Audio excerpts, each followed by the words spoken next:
Hi friends, this is Aravind. Welcome to my channel milky daddy.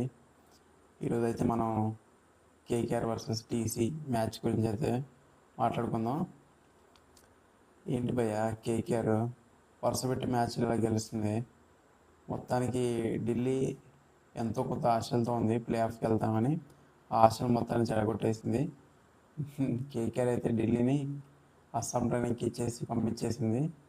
మొత్తానికి అయితే వాళ్ళకైతే ఇంకా ఆపర్చునిటీస్ లేవు. డీసీకి అయితే, కేకేఆర్కి అయితే ఇంకా ఛాన్సెస్ అయితే ఉన్నాయి. ఇంకా వాళ్ళకి రిమైనింగ్ 4 మ్యాచ్లు ఉన్నాయి. 4 మ్యాచ్లు గెలిస్తే వాళ్ళైతే ప్లే ఆఫ్స్ క్వాలిఫై అవ్వడానికి ఛాన్సెస్ అయితే ఉన్నాయి.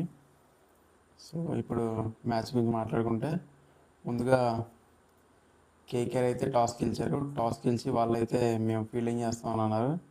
సో ఆ టాస్ అయితే వాళ్ళకి బాగా కలిసి వచ్చింది. ఢిల్లీకి అయితే టాస్ కలిసి రాలేదు. వాళ్ళైతే ఇంకా మరి ఏం చేద్దాం, ఓకే, అక్షర్ పటేల్ అన్లక్కీ అని చెప్పుకోవాలి. సో ఇంకా ఢిల్లీ అయితే ఫస్ట్ బ్యాటింగ్ అయితే వచ్చారు. కానీ వాళ్ళకి స్టార్టింగ్లోనే మంచి పవర్ ప్లే మీద స్కోర్ అయితే వచ్చింది. కానీ కేఎల్ రాహుల్ అవుట్ అయిపోయాడు. సో అదైతే వాళ్ళకి అన్లక్కీ అని చెప్పుకోవాలి. ఓ పక్క పత్తం నిషాంక్ మాత్రం ఎక్సలెంట్ బ్యాటింగ్ చేశాడు. తన బ్యాటింగ్తో అయితే మంచి స్కోర్ని తీసుకొచ్చాడు. ఓ పక్క నితీష్ రాణా కూడా మంచి బ్యాటింగ్ చేస్తూనే అవుట్ అయిపోయాడు. సో అది కూడా ఢిల్లీకి బ్యాక్ ఫైర్ అయిపోయింది. ఆ తర్వాత మంచిగా ఆడుతున్న పాతం నిశాంక కూడా 50 చేసిన తర్వాత అనవసరంగా ఫ్రంట్కి వెళ్ళి అవుట్ అయిపోయాడు. అది మాత్రం అనుకుల్ రాయ్ బౌలింగ్లో అది మాత్రం ఢిల్లీకి బిగ్గెస్ట్ డిసడ్వాంటేజ్ అని చెప్పాలి. ఎందుకంటే అతను ఒక్కడే మంచిగా సెట్ అయ్యి ఆడుతున్నాడు. సో అతను ఇంకో 5-6 ఓవర్ల ఉంటే కొంచెం మ్యాచ్ స్వరూపం మారిపోయేది. సో ఎప్పుడైతే పాతం నిశాంక్ అవుట్ అయిపోయాడో అక్కడ నుంచి వరుస పెట్టి వికెట్లు కోల్పోతూనే ఉన్నారు. ఇంకా వాళ్ళకి స్టబ్స్ వచ్చాడు. స్టబ్స్ కూడా పెద్దగా ఆడలేకపోయాడు. ఆ తర్వాత కెప్టెన్ అక్షర్ పటేల్ వచ్చాడు. తనకు తోడుగా అశుతోష్ శర్మ అయితే మంచి పార్ట్నర్షిప్ అయితే నెలకొల్పారు.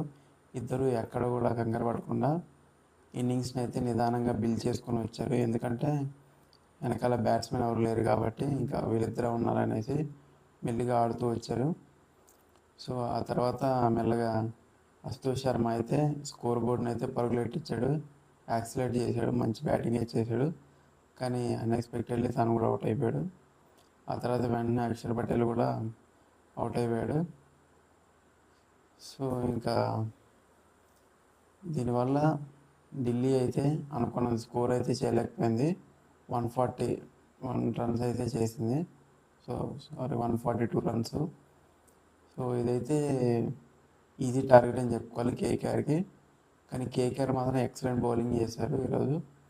వరుణ్ చక్రవర్తి కానీ, అనుకుల్ రాయ్ కానీ, వాళ్ళ పేసర్ త్యాగి కానీ చాలా వండర్ఫుల్ బౌలింగ్ చేశారు. ఢిల్లీని అయితే ఎక్కడా కూడా ఒక పార్ట్నర్షిప్ బిల్డ్ చేయనివ్వకుండా వాళ్ళైతే రెగ్యులర్ ఇంటర్వెల్స్లో వికెట్లు తీస్తూనే ఉన్నారు. సో మొత్తానికైతే వాళ్ళు 142కి అయితే రిస్ట్రిక్ట్ చేశారు. ఇప్పుడు మనం కేకేఆర్ బ్యాటింగ్ గురించి అయితే మాట్లాడుకుందాం. కేకేఆర్ బ్యాటింగ్ గురించి మాట్లాడుకోవాలంటే ఈరోజు the man of the match, the man of the series Finn Allen. తను ఎక్సలెంట్ బ్యాటింగ్ చేశాడు. కేవలం 47 బాల్స్లోనే 100 చేశాడు. సో ఇదైతే కేకేఆర్ తరఫున ఫాస్టెస్ట్ 100 అని చెప్పుకోవచ్చు. సో మన కెప్టెన్ రహానే అయితే ముందు నుంచి కొంచెం స్ట్రగుల్ అయ్యాడు. అతనైతే ఈ సీజన్లో స్పిన్నర్స్కి అయితే బాగా స్ట్రగుల్ అవుతున్నాడు, సరిగా ఆడలేకపోతున్నాడు. సో అతనైతే స్టార్టింగ్లోనే కొంచెం ఇబ్బంది పడుతూ బ్యాటింగ్ చేసి అవుట్ అయిపోయాడు. ఆ తర్వాత రఘువంశీ వచ్చాడు. రఘువంశీ కూడా మంచిగా స్పిన్నర్స్ని ఆడతారు అనుకున్నాం. కానీ అతను ఒక అన్లక్కీ డిస్మిస్ల్ అని చెప్పాలి. ఆ బాల్ తన హ్యాండ్కి తగిలి అలా వెళ్ళి వెనకాల స్టంప్స్కి తగిలింది. సో ఇదైతే క్లియర్లీ అన్లక్కీ డిస్మిసల్. ఆ తర్వాత కేకేఆర్ హైయెస్ట్ పెయిడ్ ప్లేయర్ అయిన గ్రీన్ అయితే వచ్చాడు, క్యామరన్ గ్రీన్. అతను మాత్రం ఫిన్నెలంతో కలిసి ఎక్సలెంట్ ఇన్నింగ్స్ అయితే ఆడాడు. ఎక్కడ కూడా కంగారు పడలేదు, నిదానంగా స్ట్రైక్ రొటేట్ చేశాడు. ఎందుకంటే అక్కడ స్కోర్ తక్కువ ఉంది కాబట్టి దాన్ని ఉద్దేశించుకొని అతనైతే నెమ్మదిగా బ్యాటింగ్ అయితే చేశాడు. సో ఒక పక్క ఫిన్నెలను మాత్రం విధ్వంసం సృష్టించాడు. 10 సిక్స్లు కొట్టాడు ఏకంగా. సో అతని కారణంగానే మ్యాచ్ అయితే చాలా త్వరగా 14 ఓవర్లోనే ఫినిష్ అయిపోయింది. సో ఇద్దరు కలిసి మొత్తానికి అయితే మ్యాచ్ అయితే ఫినిష్ చేశారు. సో దీనివల్ల కేకేఆర్ అయితే సెవెంత్ పొజిషన్కి అయితే వచ్చేసింది. డీసీ ఏమో 8th పొజిషన్కి వెళ్ళిపోయింది. సో దీనివల్ల కేకేఆర్కి అయితే ఛాన్సెస్ అయితే ఉన్నాయి ప్లే ఆఫ్స్కి క్వాలిఫై అవ్వడానికి. సో చూద్దాం నెక్స్ట్ ఫర్దర్ మ్యాచ్లో ఎలా పర్ఫామ్ చేస్తుందని. So that's it for the video guys. మీకు కనుక వీడియో నచ్చినట్లయితే లైక్ చేయండి, షేర్ చేయండి, సబ్స్క్రైబ్ చేయండి.